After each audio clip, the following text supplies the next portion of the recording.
واكتفى بأثره وسن بسنته وعمل بنهجه إلى يوم القيامة. ثم أما بعد. Alhamdulillah, bersyukur kita kepada Allah Jalla wa'ala atas limpahan nikmat yang Allah berikan kepada kita. Dan di tengah-tengah Allah berikan nikmat, Allah juga turunkan kita hujan, sebuah rahmat kasih sayang Allah berikan kepada kita. Dan Nabi SAW kalau melihat atau menyaksikan turun hujan, beliau mengatakan rahmah. Ini adalah sebuah rahmat kasih sayang Allah Jalla wa'ala. Salawat dan salam semoga Allah Jalla wa'ala menyampaikan kepada Nabi kita Muhammad sallallahu alaihi wa ala alihi wasallam. Baik para ikhwan dan akhwat, Bapak Ibu jamaah sekalian rahimani wa rahimakumullah. Insyaallah kembali kita lanjutkan kajian kitab Riyadhus Shalihin, dan sesuai dengan nama kitabnya, semoga taman ini menjadi salah satu taman surga yang di dalamnya dicatat oleh Allah sebagai orang-orang yang saleh. Amin ya rabbal alamin. Kalaupun tidak, kita melangkah menuju kebaikan, menjadi seorang yang saleh, salihah di hadapan Allah Jalla wa ala. Baik. Terakhir sampai mana? Tahu? Masih bab hadis kedua sudah. Ustaz Muhsin terakhir kami minta lanjutkan Riyadhus Shalihin sampai mana? Antum ingat? Hadis kedua.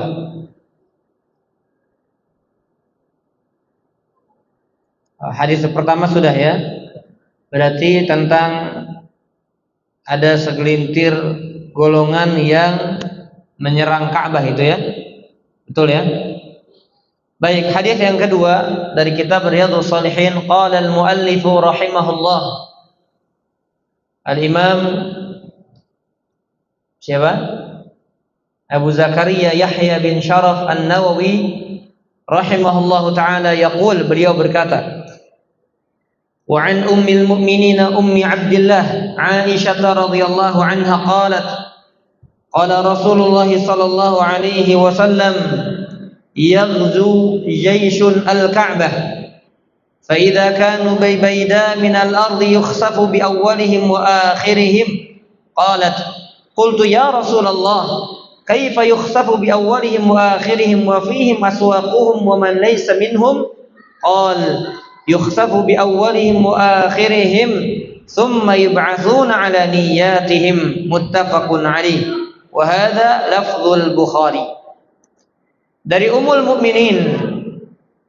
Apa yang dimaksud dengan Ummul Mukminin? Ibundanya kaum mukminin. Jadi semua istri-istri Nabi adalah ummahatul mukminin. Bundanya kaum mukminin seluruhnya sampai akhir zaman. Ummu Abdillah. Ummu Abdillah adalah kunyahnya yang dimiliki oleh Aisyah radhiyallahu anha. Walaupun Aisyah istri Nabi yang tidak punya anak, beliau tidak dikaruniai anak, tetapi beliau punya kunyah Ummu Abdillah. Bukan berarti beliau punya anak namanya Abdullah. Aisyah radhiyallahu anha istri yang paling dicintai Nabi sallallahu alaihi wasallam dibandingkan yang lainnya. Tentunya setelah wafatnya Khadijah radhiyallahu anha, ketika ditanya, man ahabbun nisa ilaika ya Rasulullah, siapa wanita yang paling kau cintai wahai Rasulullah? Beliau mengatakan Aisyah. Wa minar rijal, siapa di antara laki-laki? Siapanya? Bapaknya. Siapa? Abu Bakar As-Siddiq, bukan Al-Akhdari. Abu Bakar As-Siddiq radhiyallahu anhu. Ya. Jadi mertuanya paling dicintai, manusia paling dicintai, dan anak dari mertuanya itu Aisyah binti Abi Bakar radhiyallahu anha adalah wanita yang paling beliau cintai. Kenapa dicintai? Ya karena kadar ketakwaannya. Bukan hanya paras, bukan hanya kebaikan-kebaikan, akan tetapi paling utama adalah kadar takwa yang dimiliki oleh Abu Bakar As-Siddiq radhiyallahu anha dan Ummul Mukminin Ummu Abdillah Aisyah radhiyallahu anha. Beliau berkata, Rasulullah sallallahu alaihi wasallam bersabda. Nah, perhatikan. Apa kata Nabi? Ada segelintir atau pasukan tentara yang hendak memerangi, menghancurkan Ka'bah. Ingin menyerang Ka'bah. Kemudian ketika mereka berada di Bibaida, Aida itu Bibaida minal ardh, suatu tanah lapang yang luas. Karena nggak mungkin pasukan ini bisa berkumpul kecuali di tanah lapang, dan dikatakan jumlahnya besar ini. Ya, jaisyun azim, bala tentara yang sangat besar. Nah, maka ketika mereka berada di satu tanah lapang sebelum sampai Ka'bah, dari mana ini berangkatnya? Dari mana? Min qibalil Yaman, dari Yaman. Ya, datang dari Yaman menuju Makkah untuk menghancurkan Ka'bah. Maka ketika mereka sampai di satu tanah lapang sebelum Ka'bah, apa kata Nabi SAW? Mereka dibenamkan dari awal mereka, dari barisan awal sampai barisan akhir yang ada, dibenamkan semua sama Allah Subhanahu wa taala. Qalat, maka Aisyah berkata, qultu, aku bertanya, ya Rasulullah, wahai Rasulullah, bagaimana mungkin, bagaimana bisa mereka dari saf pertama, dari barisan pertama sampai barisan akhir semuanya dibenamkan Allah, sedangkan di tengah-tengah mereka ada orang yang cuma ikut hanya untuk berdagang. Gak mungkin kan kalau pasukan cuma 10, di sana ada pedagang, gak mungkin. Ya, kita safar Pak, 10 orang ikut pedagang nggak? Pasti besar. Ya, karena tahu modalnya pasti balik nih kalau besar nih. Tapi semuanya dibenamkan Allah Subhanahu wa taala. Maka kata Aisyah, ajib. Sangat mengherankan ketika semuanya dibenamkan sedangkan di tengah-tengah mereka ada orang-orang yang tidak ikut serta dalam niat untuk menghancurkan apa? Ka'bah. Wa man laysa minhum, dan di antara mereka ada juga yang mungkin yang lain-lain yang niatannya tidak ikut serta dalam menghancurkan Ka'bah. Maka Nabi mengatakan yukhsafu bi awwalihim wa akhirihim. Ya, semua mereka dibenamkan dari barisan pertama sampai barisan akhir. Tsumma yub'atsuna 'ala niyyatihim. Tetapi nanti mereka pada hari kiamat akan dibangkitkan sesuai dengan kadar niat mereka masing-masing. Para jamaah azani Allahu iyyakum ajma'in, hadis ini disepakati kesahihannya oleh Imam Bukhari dan Imam Muslim. Walaupun lafaz hadis yang kami bacakan tadi adalah milik Al-Imam Al-Bukhari rahimahullahu taala. Perhatikan dalam hadis ini. Siapa bala tentara pasukan perang yang hendak menyerang Ka'bah? Maksudnya siapa di sini? Abraha.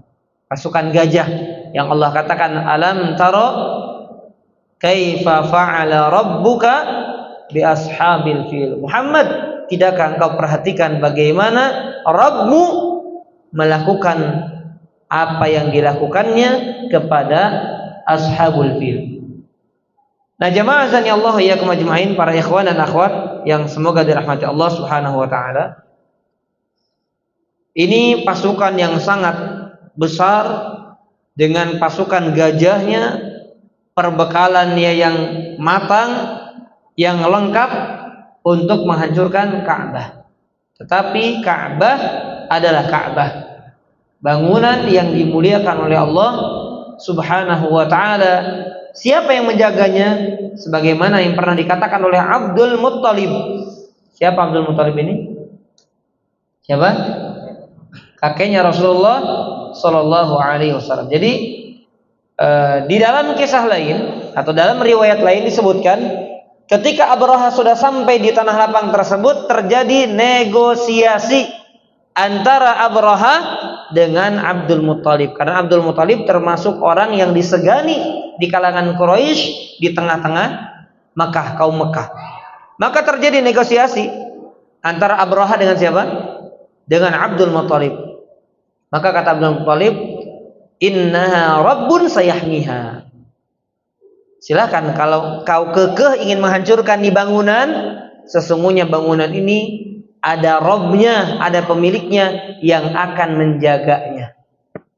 Jadi walaupun Abdul Muthalib masih di zaman jahiliyah, belum lahir Rasulullah Shallallahu Alaihi Wasallam, dan itu terjadi disebut dengan apa? Amul apa? Amul fil, tahun gajah. Ya.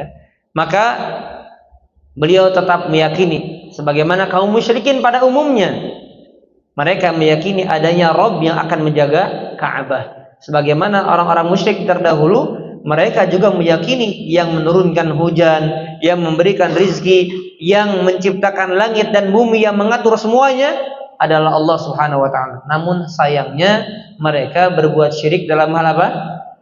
Dalam tauhid apanya? Uluhiyahnya. Rububiyahnya mereka yakin, tetapi mereka menyekutukan Allah dalam peribadatan mereka yang mereka kerjakan semestinya hanya karena Allah, namun mereka tujukan juga kepada sembahan-sembahan lain selain Allah Tabaraka wa ta'ala. Kenapa terjadi negosiasi para jamaah? Karena memang harus dikeluarkan dulu. Nih saya pokoknya mau hancurkan Ka'bah, bukan semua orang di Ka'bah yang di sekitar Ka'bah diperangi, tidak, melainkan kami ingin hancurkan Ka'bah. Sebagai bentuk balas dendam karena ada orang Quraisy yang mengotori bangunan kanisah gereja yang ada di Yaman. Maka karena marah Abraha, kemudian diseranglah Ka'bah. Nah, maka jamaah azanillahu yakum, mereka akhirnya pergi meninggalkan Ka'bah. Maka tidaklah bergerak itu gajah.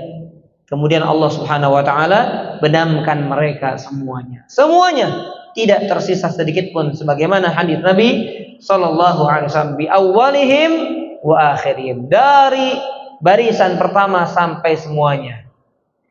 Jamaah azanillahu iyyakum ajmain, perhatikan di dalam hadis ini terdapat petunjuk atas sebuah faidah kepada kita semuanya.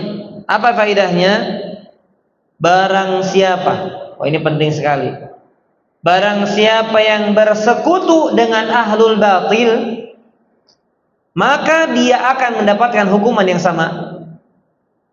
Barang siapa yang bersekutu dengan ahlul batil, dengan ahlu maksiat, maka dia mendapatkan hukuman yang sama, baik dia orang soleh ataupun orang yang toleh, soleh atau toleh, sama semuanya. Kenapa? Karena hukuman Allah jika turun di sebuah negeri maka global. Apa global maksudnya? Merata kepada semuanya.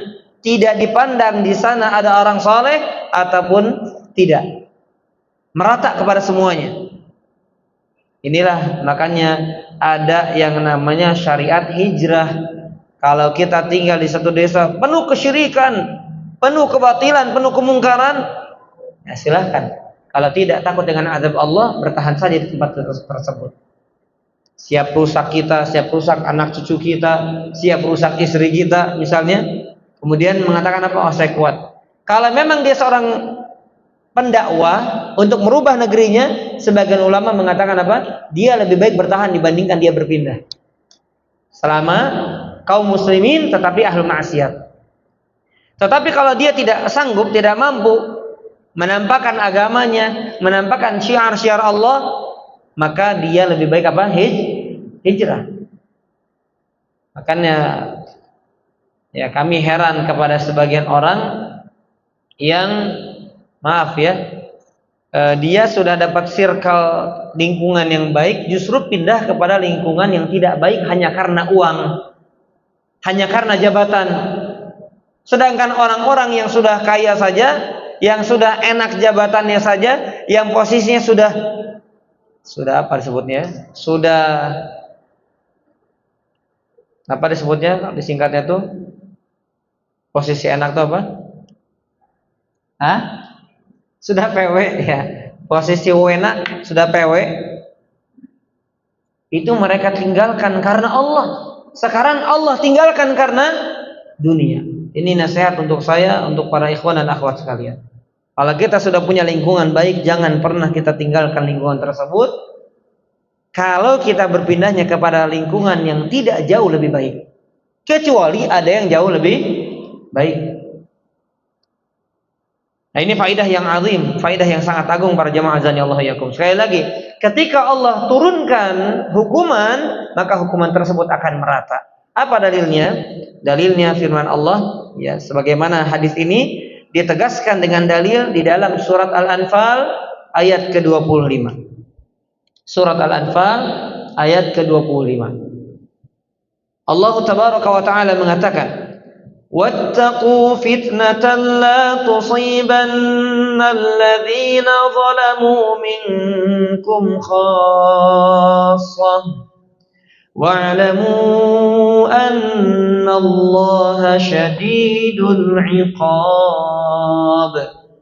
Allah mengatakan, "Wattaqu", takutlah kalian, bertakwalah kalian, fitnatan, kepada sebuah cobaan, sebuah azab, la tusibanna alladhina zalamu minkum khassah, yang tidak hanya menimpa orang-orang zalim di antara kalian saja. Jadi tidak sekadar khusus ditimbakan sama orang-orang yang maksiat, melainkan juga hukuman ini, azab ini turun mengenai orang-orang soleh. Ada enggak? Terjadi atau tidak? Pernah kita saksikan? Ada tsunami, ada orang Aceh santri saya. Tsunami, ada banjir, ada longsor, orang soleh kena. Ya, orang-orang ahli ibadah kena juga. Kenapa? Kata Allah, bertakwalah kalian kepada Allah, takutlah kalian kepada suatu fitnah, suatu ujian, suatu azab, suatu cobaan yang ini tidak hanya menimpa khusus kepada orang-orang zalim, melainkan maksudnya apa? Mengenai juga orang-orang yang adil, orang-orang soleh. Wa'lamu annallaha syadidul 'iqab. Ketahuilah bahwasanya Allah itu azabnya, hukumannya sangat keras. Nah, akan tetapi para jamaah, bedanya itu hanya berlaku di dunia. Kenapa? Karena Nabi mengatakan apa? Tsumma yub'atsuna 'ala niyyatihim. Nanti mereka dibangkitkan sesuai dengan kadar apa? Kadar niat-niat mereka. Jadi orang soleh ya kembali kepada surga Allah. Orang yang toleh ke dalam neraka Allah Subhanahu wa taala. Tetapi jangan digampangkan, enggak apa-apa kena azab, yang penting kan nanti niatnya Allah tahu, nanti pada hari kiamat dibangkitkan dengan orang-orang soleh. Ya, siapa yang berharap diazab dulu pada dunia walaupun akan selamat di akhirat? Yang tidak, kita meminta kepada Allah dua hal, selamat di dunia dan selamat di akhirat, mendapatkan kebaikan di dunia dan mendapatkan kebaikan di akhirat. Rabbana atina fid dunya hasanah wa fil akhirati hasanah wa qina adzabannar. Baik, ini faedah yang sangat agung para jamaah azanillahu yakum ajmain berkaitan dengan niat itu. Ya, niat itu benar-benar dipandang Allah, benar-benar akan dilihat oleh Allah Subhanahu wa taala. Ya, bahkan ketika di dunia mungkin tidak nampak niat-niat baik, namun di akhirat kelak akan ditampakkan oleh Allah Subhanahu wa taala. Baik, kemudian para jamaah azanillahu yakum ajmain, kita berlanjut di hadis yang ketiga. Masih di bab yang pertama tentang menghadirkan niat atau mengikhlaskan niat dan menghadirkan niat. Wa an Aisyah radhiyallahu anha qalat qala an-nabiy sallallahu alaihi wasallam la hijrata ba'da al-fath walakin jihadun wa niyyatun. Wa idza istunfirtum fanfiru, muttafaqun alaih. Dari Aisyah radhiyallahu anha bahwa beliau berkata, Nabi sallallahu alaihi wasallam bersabda. Apa kata beliau? Tidak ada hijrah, tidak berlaku hijrah setelah pembebasan atau penaklukan kota Makkah. Akan tetapi yang masih berlaku adalah jihad dan niat. Jadi hijrahnya sudah terputus, tapi untuk jihad dan niatnya masih berlaku. Kemudian kata Nabi SAW, dan apabila kalian diminta untuk berperang, untuk keluar berperang, berjihad oleh pemimpin, maka wajib kalian untuk berperang, berangkat untuk berperang. Hadisnya diriwayatkan Imam Bukhari dan Imam Muslim. Maknanya, nah ini di sini syarah singkat dari Imam Nawawi. Kata beliau, maknanya tidak ada hijrah dari Mekah. Tidak ada hijrah dari mana? Dari Mekah. Kenapa? Karena Mekah sudah berubah menjadi negeri Islam. Maksudnya tidak ada hijrah dari Mekah, maksudnya apa? Apa maksudnya? Hah? Apa maksudnya? Tidak ada hijrah dari Mekah. Karena dulu kan Nabi dan para sahabat diperintahkan hijrah dari mana? Dari Mekah. Nah, sekarang sudah tidak berlaku itu. Kenapa? Karena sudah berubah menjadi negeri Islam. Maka tidak ada lagi hijrah, tidak berlaku lagi kewajiban hijrah dari kota Mekah menuju kota yang lain. Adapun dari tempat lain ke tempat yang lainnya, termasuk dari kota lain ke kota Mekah, maka masih berlaku. Baik, para jamaah azani Allah wa iyyakum ajma'in. Kota Mekah dulunya sempat dikuasai oleh kaum musyrikin. Maka Allah Jalla wa Ala memerintahkan nabinya sallallahu alaihi wasallam dan para sahabatnya, karena dulu mereka masih dalam keadaan lemah, ditindas, dijajah, disakiti, dizalimi, dibunuh dan lain sebagainya. Maka Allah perintahkan Nabi sallallahu alaihi wasallam dan para sahabatnya untuk hijrah ke kota Madinah. Ya, untuk hijrah, akhirnya mereka hijrah ke kota Madinah. Tetapi setelah 8 tahun berlalu, 8 tahun, maka kaum muslimin sudah menjadi kuat. Akhirnya mereka kemudian merebut kembali dan menaklukkan kota Mekah. Maka tidak lagi berlaku hijrah dari kota Mekah menuju tempat yang lainnya. Itu maksud dari hadis ini.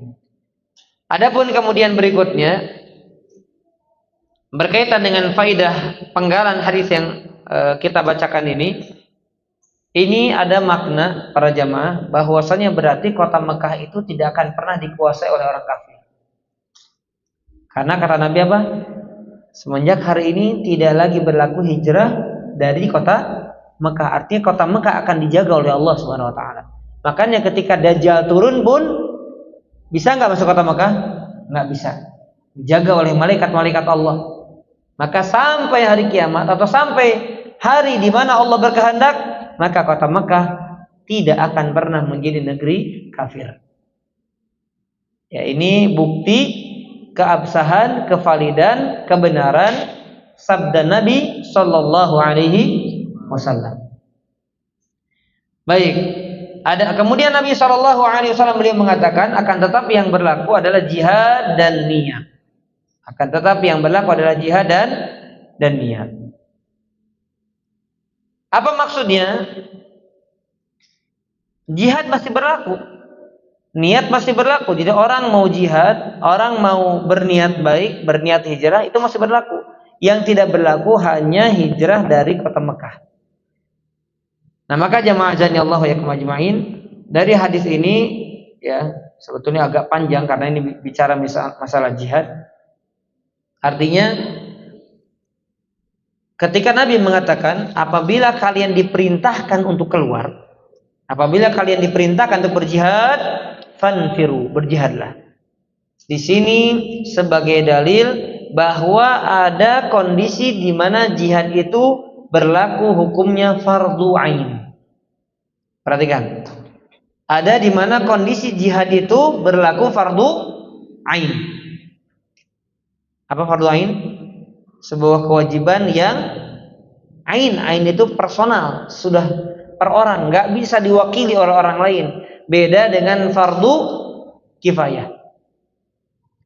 Kapan terjadi fardhu ain? Yang pertama ini ketika diperintahkan. Kata imam berangkat, maka wajib berangkat. Nggak bisa, saya diwakili aja deh, nggak bisa. Ketika diperintahkan maka keluar untuk berperang. Baik, kemudian kondisi yang kedua, kalau ada musuh menjajah suatu negeri. Makanya sekarang para jamaah azani Allah yakum, apa yang dilakukan saudara-saudara kita di Palestina itu jihad yang syar'i. Ya, kami lebih condong kepada pendapat ini. Apa yang dilakukan saudara-saudara kita di Palestina adalah jihad yang syar'i. Sebagaimana Al-Ustaz Abdul Hakim Abdad, beliau sudah jelaskan secara terang tentang hal ini. Ya, ini termasuk jihad yang syar'i. Adapun siapa yang mengawalinya itu ya nggak perlu dibahas. Sekarang sedang terjadi peperangan antara kaum muslimin dan orang kafir. Maka inilah jihad yang syar'i. Ya, mereka diserang, maka wajib bagi mereka untuk mempertahankan. Ini bahkan kata Syekh Sayyidin, ketika negeri itu diserang, wanita pun bisa wajib jihad. Wanita pun bisa jadi wajib jihad. Bahkan orang-orang tua pun, ada bapak-bapak yang umur aduh saya udah tua ikutan itu serang ke sana aja jangan saya. Enggak ada. Ketika diserang wajib tahan. Maka lihat, harta kata beliau ada nisa wa syuyukh al-qadirin. Mereka para wanita dan orang-orang tua yang mampu dalam kondisi ini, mereka tetap wajib. Kenapa? Karena ini namanya perang jihad bertahan. Bahasa apa namanya? Defense ya, mempertahankan diri. Ini termasuk jihad. Baik, kemudian yang ketiga,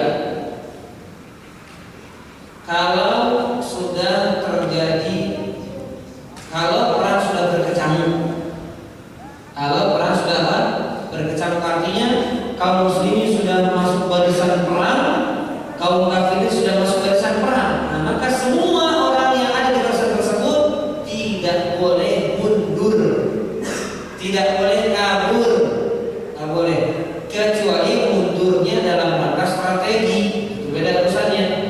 Tapi kalau takut, pergi lari dari medan tempur, medan perang di mana sudah terjadi kancah peperangan dan sudah sudah saling menyerang, maka tidak boleh mundur. Dan mundur atau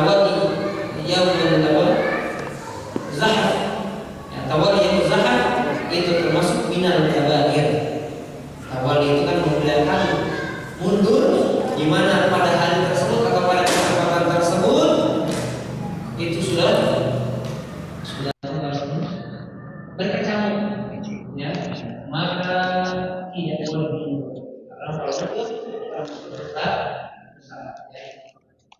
Baik, itu yang ketiga. Yang keempat, apabila dibutuhkan, misalnya orang-orang yang mampu pegang senjata, ganti ini. Ya, apabila dibutuhkan, misalnya ada orang-orang yang memang mampu, punya kemampuan senjata dan lain sebagainya, maka bagi mereka wajib untuk berjihad di jalan Allah Subhanahu wa taala. Para jamaah azani Allah wa iyyakum ajmain, yang perlu kita ketahui, lihat di sini Nabi memberikan keterangan yang masih berlaku jihadun wa niyatun. Jihad dan niat.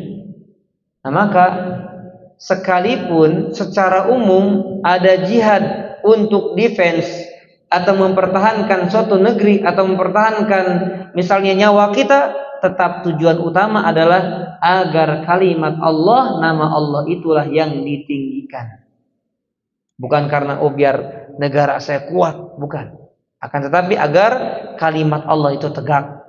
Maksudnya apa? Di antaranya agar kita bisa menegakkan syariat Allah Subhanahu wa taala dengan adanya jihad tersebut. Jadi makanya kata Nabi, dzirwatu sanamihi al-jihad. Islam itu puncaknya adalah apa? Jihad fisabilillah. Dan niatnya apa? Dikatakan fisabilillah adalah ketika niatannya litakuna kalimatullahi hiyal ulya, agar kalimat Allah, nama Allah itulah yang ditinggikan, bukan nama kita, bukan nama negara, bukan nama bendera, bukan, tetapi nama Allah. Nama Allah yang ditinggikan di dalam jihad tersebut. Baik, para jamaah azani Allah wa iyyakum ajma'in, Ini berkaitan dengan jihad yang hukumnya fardu ain. Tetapi di dalam pembahasan lain bisa dibaca di dalam kitab karya Syekh Muhammad bin Shalih Al-Utsaimin juga di dalam syarah ketika mensyarah hadis Arba'in An-Nawawi, ketika berbicara jihad dia mengatakan jihad itu hukum asalnya adalah fardu kifayah. Jihad itu hukum asalnya adalah fardu kifayah. Kenapa? Apa buktinya? Karena di dalam ayat Al-Qur'an Allah pernah mengatakan dia tafaqahu fid din.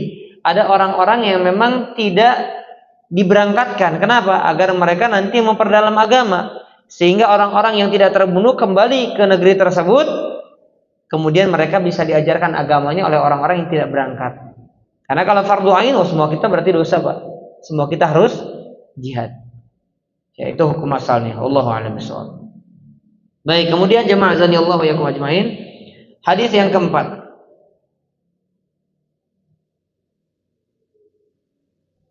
Wa an Abi Abdullah Jabir bin Abdullah Al-Ansari radhiyallahu anhuma qala kunna ma'an nabiy sallallahu alaihi wasallam fi ghazatin faqala inna bil madinati la rijalan ma sirtum masiran wa la qata'tum wadiyan illa kanu ma'akum habasahum al marad wa fi riwayatin illa syarakukum fil ajr rawahu Muslim wa rawahu al-Bukhari an Anas radhiyallahu anhu qala raja'na min ghazwati Tabuk ma'an nabiy sallallahu alaihi wasallam faqala inna aqwaman bil madinati khalfana ma salakna syi'ban wala wadiyan illa wahum ma'ana habasahum al-'udhr. Hadis riwayat Bukhari. Baik, para jamaah azani Allah ya kum ajmain. Masya Allah, ini penting niat sekali ya. Ini pentingnya niat. Sampai-sampai orang itu bisa sama pahalanya hanya karena niat, padahal dia tidak mengerjakan apa-apa. Nabi mengatakan, hadisnya dari Abu Abdullah Jabir bin Abdullah. Kata beliau, kita pernah berada bersama Nabi Shallallahu Alaihi Wasallam dalam suatu peperangan. Nah, ini dalam riwayat apa? Muslim. Adapun dalam riwayat Bukhari dijelaskan perang apa itu? Perang Tabuk. Nah, terkadang begitu. Imam Bukhari meriwayatkan, Imam Muslim meriwayatkan, tapi lafadznya berbeda. Gitu ya. Di Imam Muslim tidak dijelaskan di sana perangnya, di Imam Bukhari dijelaskan. Baik, di suatu peperangan yaitu perang Tabuk. Kemudian Nabi Shallallahu Alaihi Wasallam bersabda, sesungguhnya di Madinah ada beberapa orang laki-laki yang engkau semua tidak menempuh suatu perjalanan, maksudnya tidaklah kalian menempuh suatu perjalanan dan tidak pula menyeberangi suatu lembah, melainkan mereka orang-orang tadi. Orang-orang tadi yang di mana? Di mana? Di Madinah. Jadi kalian ikut perang, mereka di Madinah. Mereka tidak ikut serta.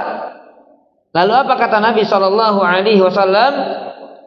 Maka beliau mengatakan, melainkan mereka ikut bersama kalian. Dalam hal apa? Dalam hal pahala. Mereka yang tinggal di Madinah, yang tidak ikut perang bersama kita, Nabi dan para sahabat yang lainnya, radhiyallahu anhum ajma'in, maka mereka mendapatkan pahala yang sama. Kenapa kata Nabi? Habasahum al-marad. Mereka tertahan tidak ikut perang karena apa? Karena sakit. Maka para jemaah azanillahu yakum ajma'in, lihat. Mereka sebetulnya punya niat atau tidak? Punya niat. Mereka punya niat. Cuma karena sakit mereka tidak bisa ikut. Makanya para ikhwan dan akhwat sekalian azanillahu yakum ajma'in, sama seperti halnya kajian. Ini kita kajian nih. Rutin, qadarullah sakit. Kalau nggak sakit pasti hadir. Maka jangan bersedih hati dengan sakit tersebut. Kenapa? Sekalipun berbaring di rumah, bahasa Sundanya gogoleran, sambil ngopi, ngeteh, dibarengi dengan singkong, gorengan, dan lagi sakit itu Pak. Masih ingat gorengan ya. Tapi apa? Pahalanya tetap dapat. Kenapa? Karena yang mencegah dia tidak hadir adalah udzur syar'i. Beda kalau lagi M. Bukan akhwat M-nya di sini, tapi apa? Malas. Bukan lagi M akhwat ya. Beda kalau malas. Kenapa? Aduh, lagi mager, malas gerak, ya. Maka tidak dapat apa-apa. Tetapi kalau karena sakit atau ada uzur syar'i yang lainnya, sekalipun mereka tidak hadir kajian, Allah catat langkah-langkahnya, Allah catat duduknya, Allah catat bagaimana dia menulisnya, Allah catat mereka menyimaknya. Masya Allah. Dan apalagi lihat di sini jihad. Ini amalan yang sangat agung. Amalan yang sangat agung. Mereka tidak ikut jihad, tapi pahala jihad dapat. Inilah pentingnya niat para jamaah. Maka kita sekarang, ikhwan sekalian, khususnya para lelaki, kita nggak bisa ikut jihad di mana? Di Palestina. Tapi niat wajib ada. Niat harus ada. Seandainya kami mampu, maka kami akan berada di barisan mereka untuk memerangi siapa? Kaum Yahudi yang zalim, kaum Zionis yang zalim, yang mereka menzalimi kaum muslimin, menjajah kaum muslimin. Jadi kalau ini niatan ada, jujur, benar ada pada diri kita, maka seolah-olah kita berada di barisan mereka sedang berjihad di jalan Allah. Bisa dipahami para ikhwan? Coba sekarang, ada nggak niatan itu? Itu pertanyaannya. Kan kita doa, tapi niatan penting.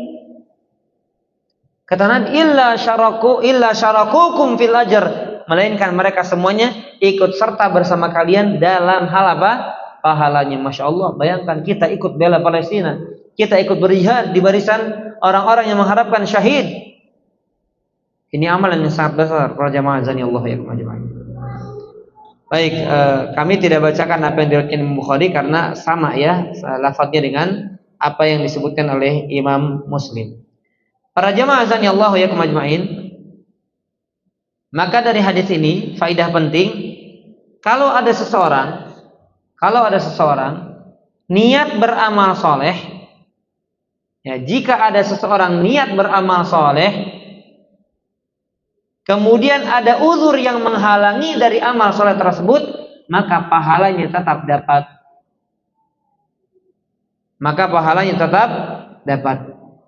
Terkhusus, ini kami tambahkan, terkhusus bagi orang-orang yang istiqomah. Terkhusus bagi orang-orang yang istiqomah. Misalnya apa? Dia istiqomah sholat rawatib. Maka ketika mengerjakan safar, apa yang dia dapatkan? Tetap mendapatkan pahala dari sholat sunnah rawatib sekalipun tidak dikerjakan. Ketika safar dianjurkan tidak melakukan sholat sunnah rawatib? Dianjurkan atau tidak? Dianjurkan nggak Pak? Tidak aja. Dianjurkan atau tidak? Ketika safar nih Pak, ada nggak qobliyah ba'diyah? Ya ada. Benar ya? Antum ada qobliyah ba'diyah kalau antum safar? Enggak. Kenapa? Malas atau bagaimana? Capek atau gimana? Karena apa? Tidak dianjurkan ya dalam pendapat jumhur kecuali qobliyah subuh. Ya, kecuali qobliyah subuh tidak pernah ditinggalkan oleh Rasulullah sallallahu alaihi wasallam sekalipun beliau dalam keadaan safar. Nah, maka lihat kapan seseorang itu mendapatkan qobliyah, ba'diyah dari salat-salat sunnah rawatib yang dia kerjakan, ketika dia kerjakannya istiqomah ketika mukim. Kalau jarang-jarang tiba-tiba pengen dapat pahalanya, enak tenang. Enak aja Pak. Nggak pernah istiqomah tiba-tiba pengen dapat pahala seperti orang yang istiqomah, nggak mungkin. Bisa dipahami Pak ya? Makanya itulah istiqomah dikala kita dalam keadaan mukim dan dalam keadaan sehat, itu akan mewariskan pahala dalam keadaan kita safar dan dalam keadaan kita sakit. Sebagaimana sabda Nabi sallallahu alaihi wasallam yang diriwayatkan juga oleh Imam Bukhari. Beliau mengatakan, "Idza maridul 'abdu aw safar." Idza maridul 'abdu aw safar, kutiba lahu ma kana ya'malu muqiman sahiha. Apabila seorang hamba itu sakit atau melakukan sebuah perjalanan, maka dicatatkan baginya semua pahala yang dia lakukan di masa mukimnya dan di masa sehatnya kalau istiqomah. Seperti diantaranya para ikhwan, ngaji, orang ngaji. Semoga Allah ampuni saya, ampuni kita yang masih lalai untuk menghatamkan 1 juz setiap hari. Semoga Allah ampuni saya dan kita semuanya. Karena kami yakini walaupun kami masih jauh dari kata untuk dikatakan sebagai qudwah, sebagai contoh, sangat jauh. Karena lalai Pak, orang tidak bisa menghatamkan 1 juz 1 hari termasuk lalai. Karena Nabi mengatakan apa? Maksimal 40 hari Pak, 40 malam orang itu harus menghatamkan Al-Quran. Kita 40 bulan kadang nggak kelar-kelar. Ya, setelah Ramadan sudah berapa kali hatam Pak? Itu aja. Yang nggak hatam banyak-banyak istighfar aja Pak. Yang belum hatam sudah berapa bulan dari Ramadan itu belum hatam juga walaupun 1 kali, udah banyak istighfar aja Pak. Ya, banyak minta ampun sama Allah. Tapi jangan cuma istighfar, berubah juga Pak. Ini kan hidayah Pak. Hidayah kan Allah menyampaikan melalui lisan saya. Bimbingan dari Allah Subhanahu wa taala. Semoga Allah sadarkan kita, Allah kuatkan kita, Allah berikan hidayah, Allah bimbingkan kita semuanya. Ya, untuk istiqomah khususnya berpegang teguh. Di antara bentuk berpegang teguh kita kepada Al-Qur'an adalah dengan apa? Menghatamkan Al-Qur'an dalam setiap bulannya. Nah, para jamaah, lihat, orang safar boro-boro mau 1 juz. Bahkan kadang 1 halaman pun tak sempat. Kalau qadarullah karena saking sibuknya ketika safar dia tidak mampu membaca walaupun 1 halaman, bisa jadi dia mendapatkan 1 juz ketika mukimnya istiqomah membaca 1 juz. Kalau kalau tiba-tiba alhamdulillah saya ketika mukim suka baca Quran, suka, tapi seringnya apa? Ditinggalkan. Itu enggak sama para jemaah. Yang tidak sama. Baik. Kemudian para jamaah azani Allah wa yakum ajma'in. Syekh Muhammad bin Shalih Al-Utsaimin beliau memberikan keterangan, orang yang berharap melakukan kebaikan, bersemangat mengerjakannya, kalau dia terbiasa mengerjakannya, kemudian ada 1 halangan, maka pahalanya dicatatkan sempurna. Maka pahalanya dicatatkan sempurna tanpa dikurangi sedikit pun. Masya Allah, ini menunjukkan apa? Menunjukkan luasnya rahmat Allah Subhanahu wa ta'ala. Allah maha baik Pak. Makanya dari kalimat-kalimat yang kami sampaikan dari syarah ini mengingatkan nama Allah apa Pak? Ada yang tahu nggak Pak? Dari bicara pahala tadi Pak, orang yang amalannya sedikit tapi pahalanya sempurna, orang yang tidak mengerjakan karena ada 1 halangan tapi pahalanya sempurna. Ini mengingatkan nama Allah apa Pak? Kalau kita mengenal nama Allah ini, kita semakin bersyukur kepada Allah. Apa Pak? Nama Allah yang berkaitan dengan ini apa? Al-Wasi'. Bisa, Allah maha luas. Innallaha wasi'ul maghfirah, maha luas ampunannya, maha luas rahmatnya. Tapi ada yang lebih spesifik.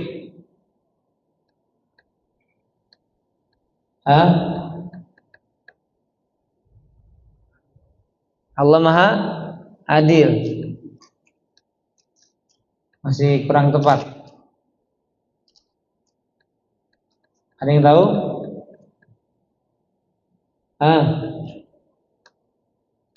Ada yang tahu, ikhwan? Akhwat mau jawab, fadhali. Nama Allah yang berkaitan dengan apa yang kami bahas ini. Allah memberikan ganjaran yang banyak, padahal kadang kita nggak amalkan, atau ada udzur sehingga terhalang kita dari beramal tersebut, atau mungkin amalan yang sedikit tapi pahalanya banyak. Apa itu? Nggak tahu. Angkat tangan semua berarti ya. Nama Allah Asy-Syakur. Nama Allah Asy-Syakur. Apa artinya Asy-Syakur?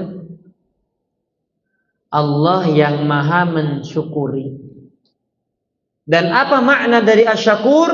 Yaitu apa? Yu'til ajr al-'azim 'alal 'amalil qalil. Itu maknanya. Itu di antara maknanya. Silahkan dibuka Fiqh Asmaul Husna karya Syekh Abdul Razak bin Abdul Muhsin Al-Abbad Al-Badr hafizahumullah ta'ala. Di antara makna Asy-Syakur adalah apa? Yu'til al-ajr al-'azim 'alal 'amalil qalil.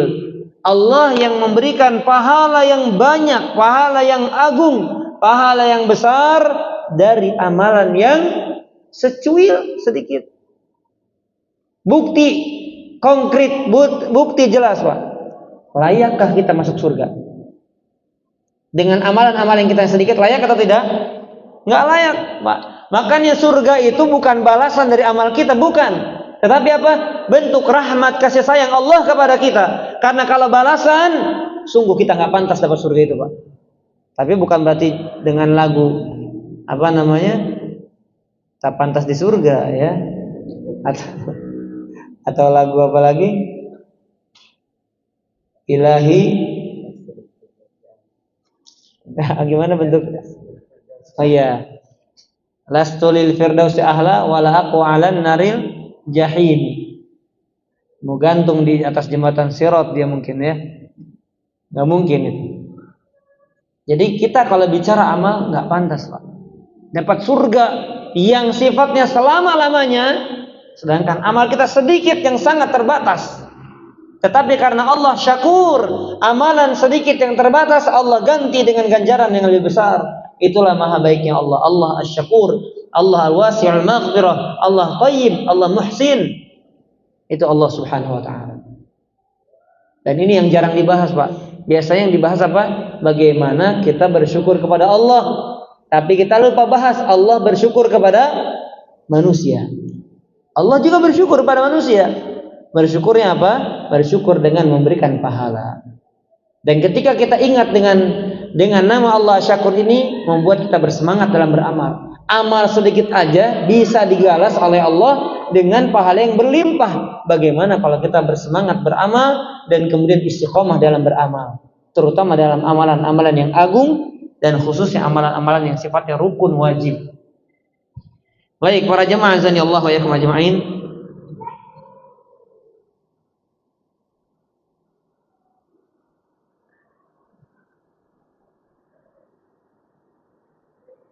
Yang berikutnya, hadis ini menunjukkan kepada kita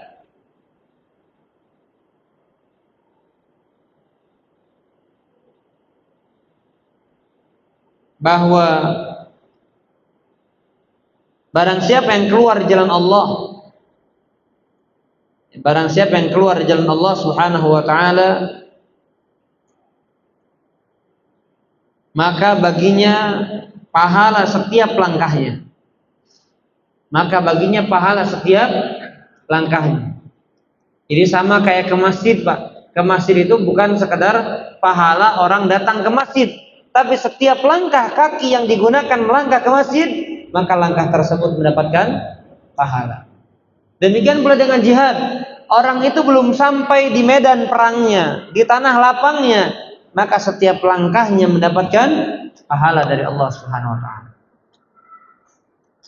Baik, itu hadis yang keempat. Kita masuk hadis yang kelima. Azan jam berapa? Berapa menit lagi? Atau menit lagi? Baik, saya bacakan hadisnya dulu ya. Hadis yang kelima. Wa an Abi Yazid Ma'an bin Yazid bin Al-Akhnas radhiyallahu anhum wa huwa abuhu wa jadduhu sahabiyun. Qala kana Abi Yazid akhraja dananiyah yatasaddaqu biha fawada'aha 'inda rajulin fil masjid faji'tu fa akhadtuha فأتيته بها فقال والله ما إياك أردت فخاصمته إلى رسول الله صلى الله عليه وسلم فقال لك ما نويت يا يزيد ولك ما أخذت يا معن رواه البخاري. Dari Abu Yazid yaitu Ma'an bin Yazid bin Akhnas radhiyallahu anhum, ia, ayahnya dan neneknya adalah termasuk golongan sahabat semua. Kata saya, ayahku yaitu Yazid mengeluarkan beberapa dinar yang dengannya ia bersedekah.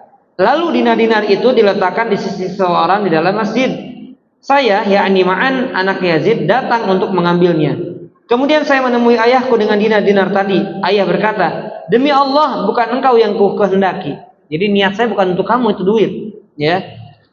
Selanjutnya hal itu saya adukan kepada Rasulullah SAW, lalu beliau bersabda, bagimu adalah apa yang kau niatkan wahai Yazid, yakni bahwa engkau telah memperoleh pahala sesuai dengan niatan sedekahmu itu. Sedang bagimu adalah apa yang kau ambil, yaitu uang, ya, boleh terus dimiliki karena juga sudah diizinkan oleh orang-orang yang ada di masjid yang dimaksudkan oleh Yazid tadi. Baik, wallahu a'lam bishawab. Kita dengarkan adzan terlebih dahulu. Saya silakan masuk ke lagi dulu.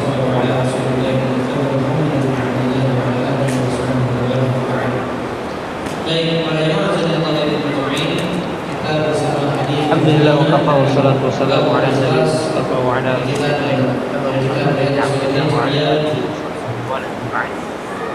Baik, para jemaah yang Allah yang majma'in, kita bersama hadis yang kelima dari kitab Al-Ikhlas dari kitab Riyadhus Shalihin karya Abu Zakaria Yahya bin Syaraf An-Nawawi rahimahullahu taala. Jadi sudah kita bacakan, masih berkenaan dengan niat ya. Jadi ada sebuah kejadian bahwa seorang ayah begitu ya, gampangnya, yaitu namanya Yazid, ingin bersedekah kepada orang lain, tapi kemudian anaknya lah yang mendapatkan uang tersebut. Ketika uang tersebut dikabarkan sampai ke tangan anaknya dan hal tersebut sampai ke bapaknya, maka bapaknya bilang, wahai anakku, aku tidak berniat untukmu itu uang-uang dinar itu. Maka hal ini kemudian diadukan kepada Rasulullah Sallallahu Alaihi Wasallam. Lalu apa kata Nabi Sallallahu Alaihi Wasallam? Wahai Yazid, engkau mendapatkan apa yang kau niatkan. Dan wahai Ma'an, yang Ma'an ya, engkau mendapatkan uang yang sudah kau dapatkan. Jadi karena sudah terlanjur niat, walaupun uang itu dimaksudkan kepada orang lain, tapi malah nyampainya kepada yang lainnya, maka niatnya tetap apa? Dapat. Jadi penting juga ya ketika kita misalnya niat sodakoh ternyata ditipu sama orang gitu. Maksudnya apa? Ada orang pura-pura cacat gitu Pak ya, pura-pura pikarunyaeun, tampang-tampang kasihan, ternyata dia kasih duit, dia masuk mobil lebih mewah daripada mobil kita. Wah, ngeselin ini. Dapatnya pahalanya Pak? Dapat pahala. Karena apa? Apa yang kita berikan bergantung dengan apa yang kita niatkan. Kita niatnya bukan iba kasihan, kayak orang susah perlu dibantu. Ternyata dia adalah orang yang lebih mampu misalnya. Baik para jamaah rahimani wa rahimakumullah taala. Perhatikan dari hadis ini akan banyak faedah-faedah yang disebutkan. Di antaranya adalah bahwa apabila seorang itu memberikan zakatnya kepada seseorang, misalnya ada seorang yang sudah wajib mengeluarkan zakat, apa syaratnya? Apa rukun zakat itu? Awul dan nisab. Sudah mencapai nisabnya hartanya dan sudah haul, sudah 1 tahun berlalu, maka dia berniat untuk mengeluarkan zakatnya kepada seseorang. Berarti dia sudah punya prasangka orang ini adalah mustahik zakat. Paham ya sampai sini? Tapi ketika sudah diberikan, ternyata setelah itu baru diketahui dia orang kaya. Nah gimana tuh? Zakatnya sah enggak? Apa dikeluarkan lagi zakat dari harta dia? Hah? Sah. Tapi ternyata bukan mustahik Pak, gimana Pak? Kan syarat zakat itu harus dikeluarkan kepada mustahiknya. Dia menyangka, nah, jadi sah atau tidak? Kayak gini Pak, dia nyangka belum buang angin, ternyata jelas buang angin Pak. Sah atau tidak salatnya Pak? Ternyata udah kentut tadi. Sah nggak salatnya Pak? Hah? Sah atau tidak? Kalau dia sadar di tengah-tengah sholat, ternyata yakin dia sudah buang angin, sah atau tidak salatnya? Ya nggak sah. Sekarang dia sudah yakin ini benar-benar orang kaya. Sebelumnya dia menyangka salah. Sah atau tidak? Sah. Sama kayak orang tadi buang angin. Oke, terakhir saya ganti contohnya Pak. Sudah salam, assalamualaikum, assalamualaikum. Ingat dia udah kentut Pak. Sah nggak salatnya? Sah.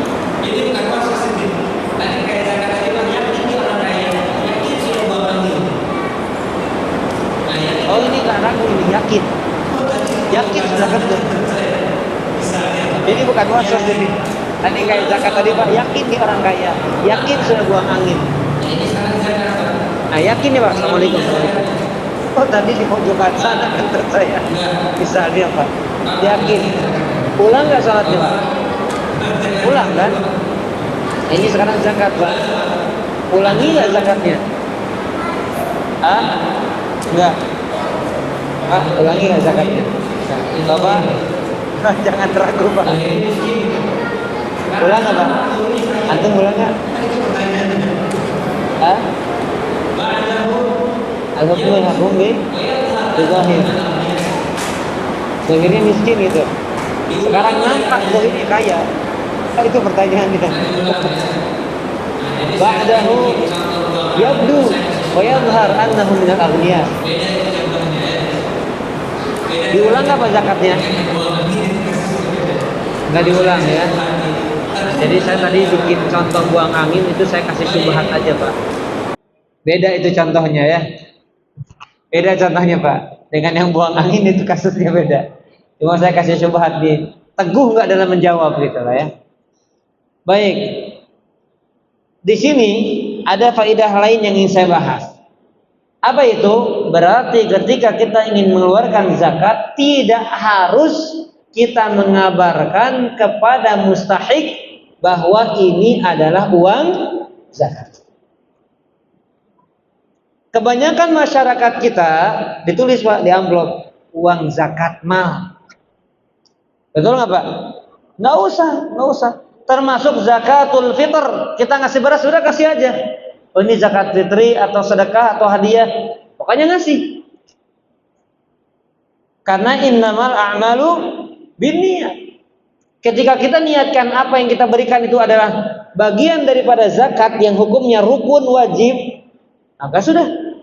Sekalipun orang tersebut tidak perlu tahu apa yang kita niatkan.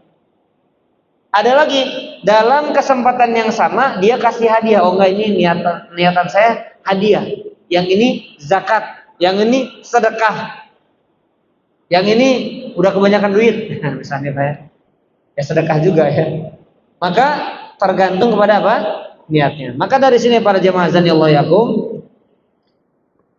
dia tidak perlu mengulang zakatnya. Ya, dia tidak perlu mengulang zakatnya karena berbeda kasus dengan tadi syarat sahnya.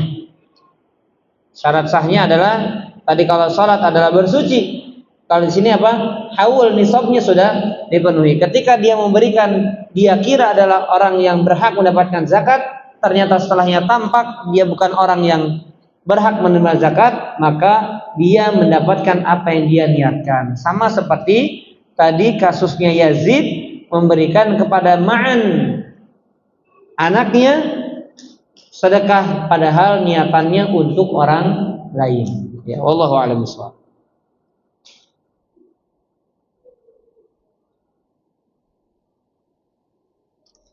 Demikian pula misalnya gini Pak. Ini contohnya biar gampang. Pak, saya mau kasih hadiah ke Bapak. Saya mau kasih hadiah ke Bapak. Yang itu tuh. Yang mana Pak kelihatannya Pak? Yang sudah diminum apa yang baru Pak? Misalnya saya salah tunjuk ngasih ke yang ini nih air bekas Kiai Barokah nih. Misalnya kalau kata orang ya. Saya mau kasih ini Pak. Karena saya masih haus, berarti saya butuh yang penuh. Saya salah tunjuk Pak, saya mau kasih yang itu. Padahal niatan saya yang ini. Maka tergantung dengan apa yang dia niatkan. Maka boleh dia bilang, maaf, tadi saya salah ngomong. Maksud saya adalah yang ini. Nah, ini kasusnya seperti apa? Misalnya saya mengatakan atau ada seorang mengatakan sebagaimana dicontohkan oleh Syekh Utsaimin, beliau mengatakan ada orang tunjuk, saya mewakafkan tuh tanah saya. Yang besar dia tunjuk, padahal niatnya yang kecil dia tunjuk tuh. Oh, dia udah seneng 7 hektar, padahal yang diwakafkan 7 meter. Salah ngomong, Pak, yang diwakafkan untuk tanah kuburmu maksudnya, bukan untuk istanamu. Salah tunjuk, Pak.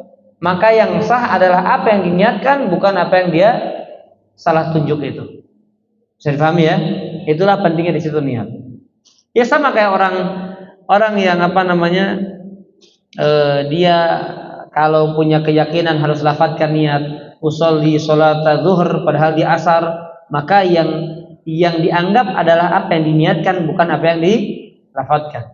Tetapi tidak ada lafaz dalam sholat yang sesuai dengan petunjuk Nabi Shallallahu Alaihi Wasallam. Baik, itu diantara contohnya. Adapun faedah hadis yang lainnya, bolehnya bersedekah kepada anak. Bolehnya bersedekah kepada anak. Beda dengan zakat. Kalau zakat tidak boleh kepada orang yang di bawah naungan nafkah kita.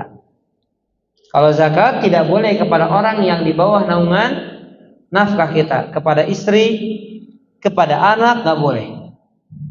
Tapi kalau kepada kakak, adik, maka boleh. Orang tua boleh atau tidak? Orang tua boleh atau tidak? Tidak. Ya, ahsannya, baiknya kita ambil yang tidak.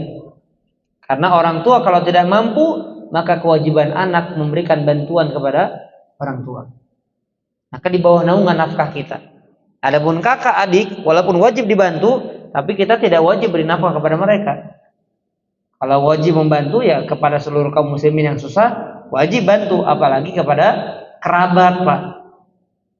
Ya, jadi beda antara sedekah hadiah dengan zakat.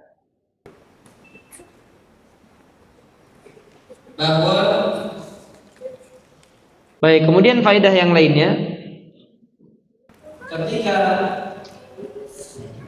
tidak ada bahwa objek lain untuk diberi zakat kecuali keluarga kita, maka pada saat itu bisa jadi ketika berubah hukumnya. Tidak ada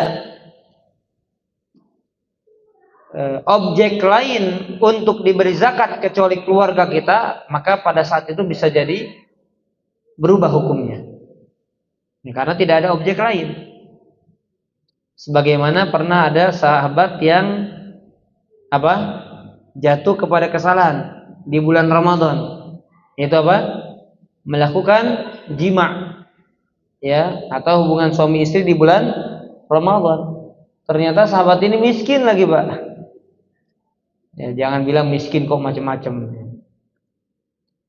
Maka apa yang terjadi ketika diadukan kepada Nabi? Kamu bebaskan budak, nggak sanggup.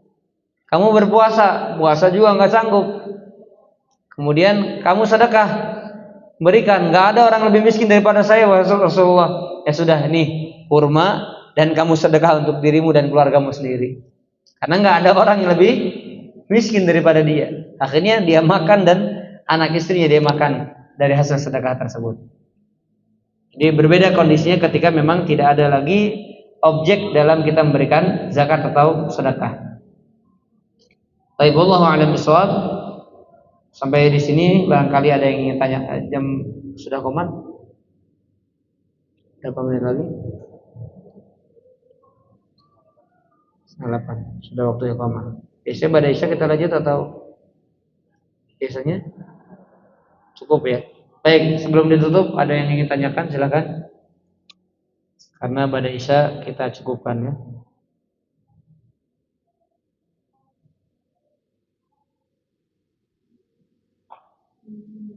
Ada yang tanyakan? Tidak ada? Baik, kalau tidak ada yang tanyakan, kita cukupkan. Terima kasih atas kehadiran dan perhatiannya. Mudah-mudahan Allah catatkan kita dan selalu Allah jadikan niatan-niatan kita niatan-niatan yang lurus sehingga mendapatkan pahala yang sempurna di sisi Allah Subhanahu wa taala. Amin ya rabbal alamin. Demikian yang bisa disampaikan. Subhanakallahumma bihamdik Asyhadu an la ilaha illa anta astaghfiruka wa atubu ilaik. Wa sallallahu ala nabiyyina Muhammadin wa ala alihi wa sahbihi wasallam. Wa akhiru da'wana alhamdulillahi rabbil alamin. Wassalamu alaikum warahmatullahi wabarakatuh.